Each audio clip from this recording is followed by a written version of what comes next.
Ah, bienvenue. Asseyez-vous, je vous en prie. Les gens m'appellent Monsieur Collectionneur. Mais vous, mon ami, vous pouvez m'appeler Monsieur Collectionneur. Non, ne dites rien. Je sais exactement pourquoi vous êtes ici. Alors, installez-vous confortablement, prenez quelque chose à grignoter ou à boire, et lançons-nous directement dans des histoires. Les Contes de Monsieur Collectionneur est une série de nouvelles surréalistes trouvable sur le site d'écriture collaborative du nom de la Fondation SCP. Cette série de nouvelles dresse le portrait de 16 personnages, au destin complètement différent. Ils ne viennent ni du même endroit, ni de la même époque. Et pourtant, ils partagent tous une chose en commun. Ils ont tous un attribut surnaturel ou inexplicable. Parfois tendre ou triste, souvent dérangeant et effrayant. Les petits messieurs soulèvent plein de questions dont la réponse ne vient pas. D'où viennent-ils? Que recherchent-ils? Ce qui fait au final de leur histoire un terreau fertile pour les adaptations et les reprises. Alors n'attendons pas plus longtemps et fonçons, peut-être la première.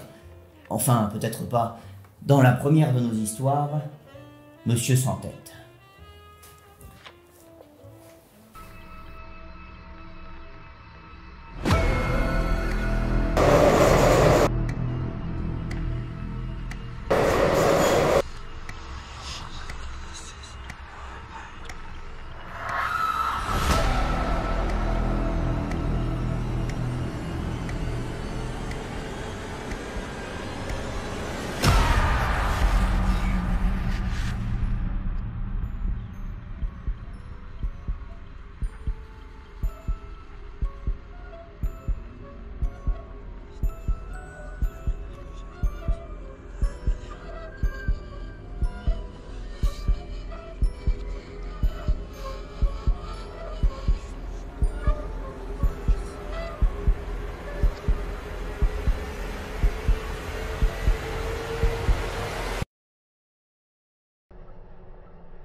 Ah, vous êtes déjà revenu.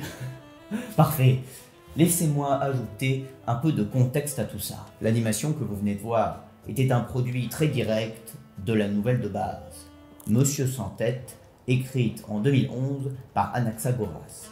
On y suit le personnage de Jeremy Adams, l'adolescent qui fait une nuit dans le métro une bien triste rencontre, celle de Monsieur sans tête, un monstre qui vole les têtes des gens. Qui n'a jamais fait une mauvaise rencontre dans un espace public? Un métro vibrant et bruyant qui oscille entre lumière néon et pénombre pesante. Je pense que derrière cette histoire aux allures de chair de poule pour adolescents se cache une réflexion sur notre peur de l'autre et la perte de l'identité. En parlant d'identité, en voilà un dont la sienne va être difficile à percer à jour. Quittons un moment le genre horrifique pour nous pencher vers celui du film noir, et aidons le détective Barnes dans son enquête sur Monsieur Personne.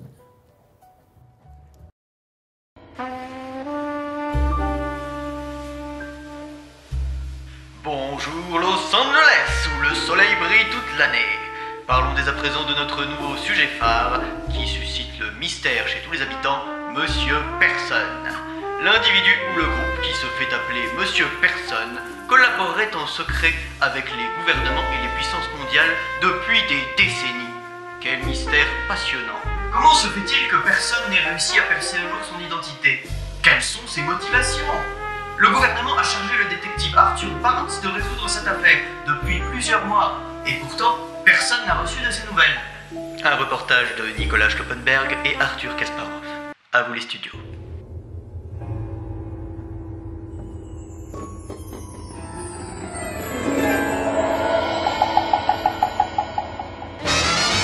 Depuis des mois, l'enquête sur Personne, dirigée par le détective Barnes, piétine. Le gouvernement n'a fourni aucun élément probant de l'avancée de l'enquête. Monsieur Personne aurait vendu des informations à la fois au gouvernement et aux terroristes. Je veux dire, c'est un individu dangereux qu'on ne peut pas laisser dans les rues car il peut semer le chaos. Juste une question. Monsieur Barnes, est-ce bien vrai que vous n'avez toujours pas trouvé la moindre information sur Monsieur C'est Personne? un aveu d'échec, monsieur Barnes, ou personne est-il juste trop fort? Encore un anarcho-bobo-syndicaliste qui ne prend pas en compte l'influence de ses propos dans un contexte socio-économique beaucoup trop tendu. L'enquête du détective Barnes n'avance pas. Nous avons aujourd'hui un spécialiste des forces de police venu avec nous pour en parler. Tout le monde aimerait vous poser cette question, Monsieur Barnes. Est-ce un aveu d'échec? Avez-vous abandonné l'enquête sur Monsieur Barnes?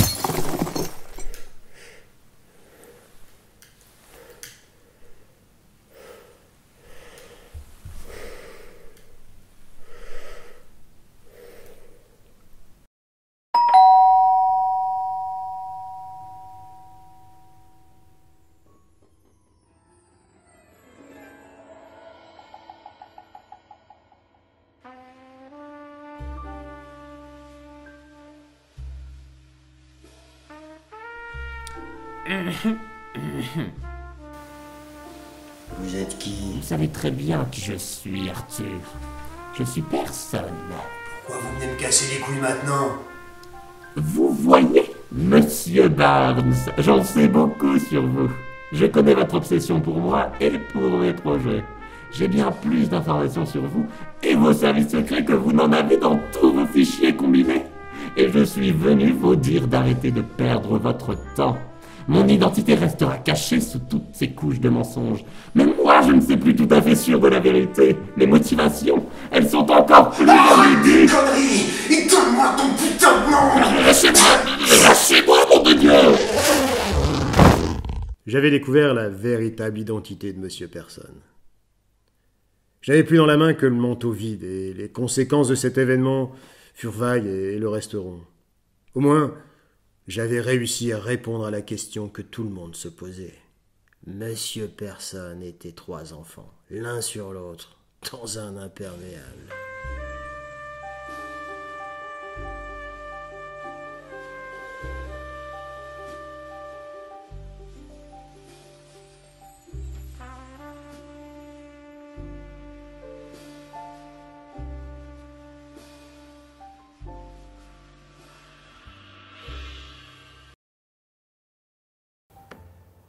Alors, perturbé par cette fin inattendue ou amusé par ce retournement décalé?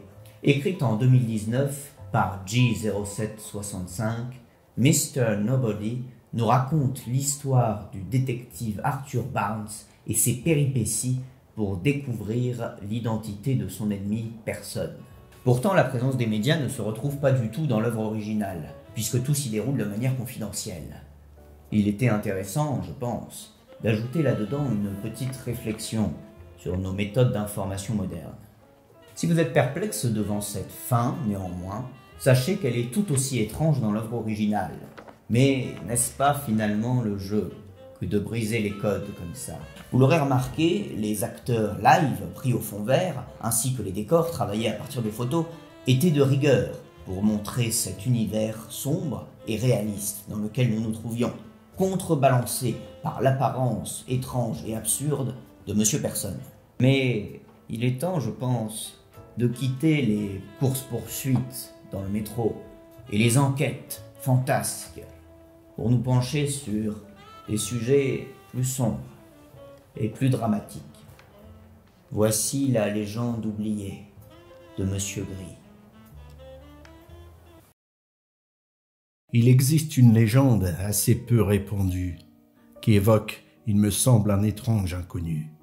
Ceux que les années usent, ceux qui soulagent plient, c'est à ces miséreux qu'apparaît Monsieur Gris. « Pourquoi faire grise mine ?» dit-il à plein poumon. « J'ai une offre à vous faire, vous ne pourrez pas dire non. » Monsieur Gris est courtois, c'est là qu'est tout son art. C'est avec de belles phrases qu'il attaque leur mémoire. Regardez là dehors, ce monde est devenu fou. Estimez-vous heureux qu'il ne veuille plus de vous. Les plaies, le feu, les maladies, les meurtres, noyades ou incendies. Se cogner le petit doigt de pied, faites-moi confiance, il vaut mieux oublier. C'est au fil de ces mots que la toile se tisse, et derrière son sourire, il cache sa malice. La victime est tentée, elle ne sait plus quoi dire. Il est déjà trop tard pour éviter le pire. Effacer le passé, effacer le présent, effacer les ancêtres, effacer les enfants. Dans un esprit brisé, la mémoire est un fleuve. Jusqu'à la dernière goutte, Monsieur Gris s'y abreuve. Il est temps de partir. J'ai d'autres rendez-vous. Mais c'était un plaisir, cette affaire avec vous. Monsieur Gris s'évapore et laisse derrière lui un regard incolore et un souffle sans bruit.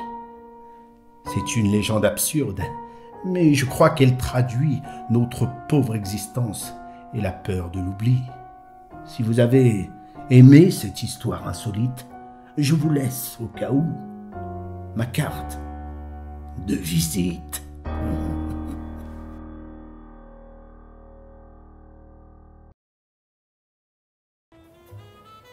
Si Monsieur Sans-Tête représentait une horreur fantasque et sanglante, Monsieur Gris, lui, est une horreur bien plus insidieuse et dramatique.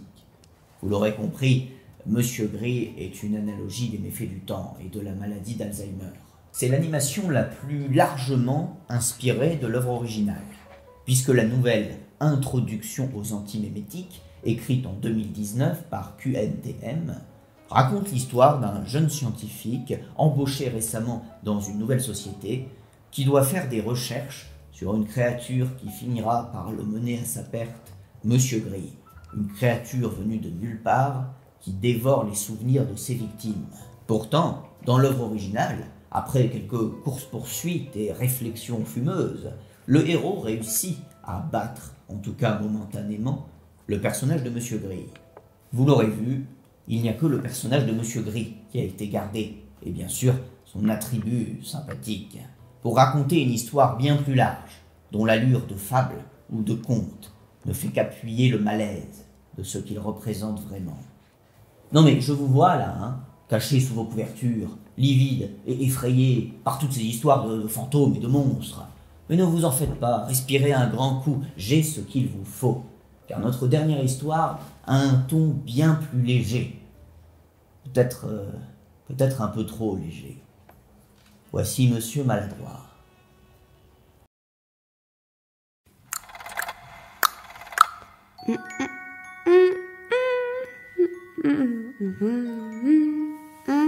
Cher journal, mon nom c'est Monsieur Maladroit. Et je suis mort 47 fois aujourd'hui. Je crois que la première fois c'était ce matin. J'ai voulu prendre l'eau dans le cactus, donc j'ai sorti mon canif pour essayer de faire un petit trou dedans. Au final, j'ai trébuché, je suis tombée sur le cactus et le couteau est retombé en plein dans mon cœur. Ouais, c'est ça mon pouvoir. Je meurs horriblement, puis je reviens encore pour mourir à nouveau et ça continue. Qu'importe ce que je fais, ça a des chances de me tuer. Au moins, si je m'assois dans cette grotte et que je ne touche à rien, je serai en sécurité.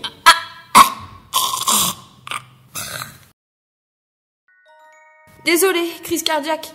Ça me servira de leçon. J'ai trop mal aux pieds. Je dois tellement marcher quand je veux aller quelque part. Je pourrais prendre une voiture, pas vrai? La dernière fois que j'ai essayé ça, elle a... Vous voyez, explosé. Brûlure au 3e degré. Et tout le reste, juste un peu avant de mourir, ça m'a fait trop mal. Tous les autres petits messieurs ont des trucs marrants, ou au moins qui tuent pas, mais non, pas moi. Désolée, je me suis mis le crayon dans l'œil. Ça m'a demandé quelques morts pour le retirer. J'ai toujours eu des problèmes avec les trucs qui restent coincés. Le collectionneur en avait fait un jeu. Il m'empalait sur un tuyau ou d'autres choses, et il me regardait mourir encore et encore. Qu'est-ce que tu veux y faire? C'est la vie. Après un moment, t'as juste l'habitude de mourir.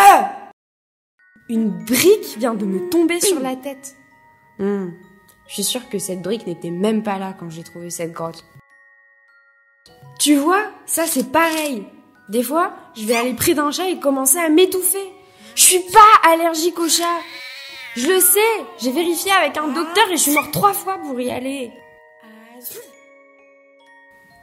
Je sais que si je m'endors, un ours va venir manger ma tête ou n'importe quoi d'autre. Mais je peux pas juste marcher. C'est le désert et il fait nuit. Je vais me les geler jusqu'à la mort, encore et encore.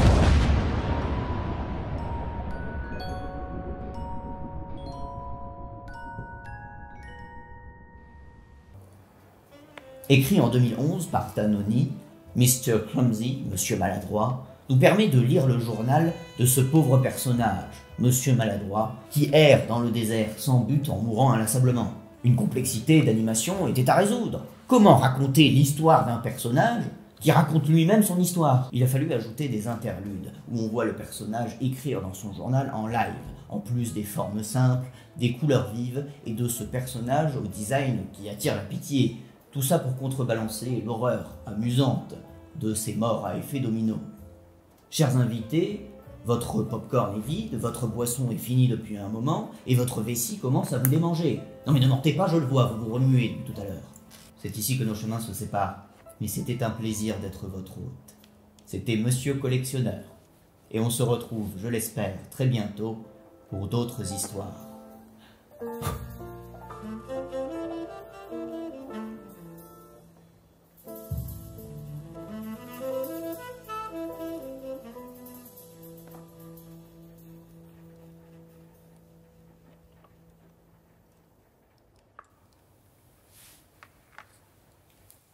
De l'encens, de l'encens. C'était Monsieur Collectionneur, et on se retrouve, je l'espère, très bientôt pour d'autres histoires. J'ai raté.